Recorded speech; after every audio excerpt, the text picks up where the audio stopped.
Nous prévoyons 0,8% de croissance pour 2015 en France, avec un rythme qui franchirait légèrement le seuil des 1% à partir du second semestre.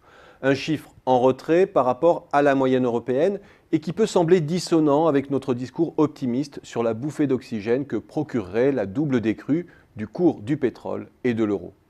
Trois raisons principales à ce chiffrage prudent.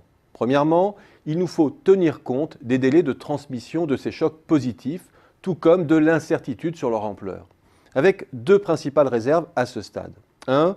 Le fait que Mario Draghi peine à mettre en œuvre sa politique de quantitative easing et que la moindre déception à partir de janvier sur l'ampleur de l'augmentation du bilan de la BCE ferait peser un risque sur la dépréciation de l'euro. 2.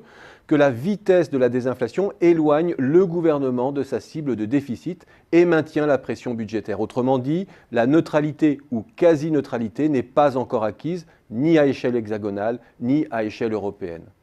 Deuxièmement, la croissance française reste pénalisée par le point noir de la construction. La construction qui constitue traditionnellement un facteur d'entraînement de la reprise, mais dont le cycle est aujourd'hui totalement déphasé. Derrière ce dérèglement, un ajustement par les prix qui n'a pas eu lieu ou trop modérément, contrairement à d'autres pays, et des travaux publics aux portes de l'enfer. Dans ce contexte, même avec des taux d'intérêt historiquement faibles et en dépit d'une stabilisation en milieu d'année 2015, la France enchaînera une seconde année de baisse de l'investissement immobilier, moins 1,1% après moins 4,1% en 2014. Troisièmement, la rigidité des salaires réels à la baisse consume une partie des gains attendus du CICE. La France ne fait pas aujourd'hui suffisamment la différence en termes de coûts unitaires pour que le commerce extérieur contribue positivement à sa croissance. Avec 2,5% de croissance des exportations et 2,9% de progression des importations, le commerce extérieur ponctionnera encore 0,2 points de croissance. C'est à peine mieux que les 0,3 points de 2014. Alors, si la croissance se redresse légèrement en 2015, c'est d'abord du fait de la consommation, en progression de 0,9% par rapport à 2014.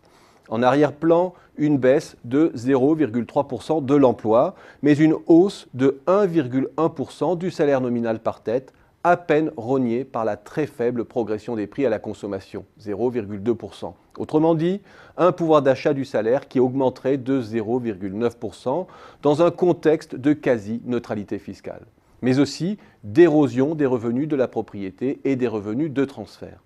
Au final, le pouvoir d'achat du revenu disponible progresserait de 0,7% en 2015.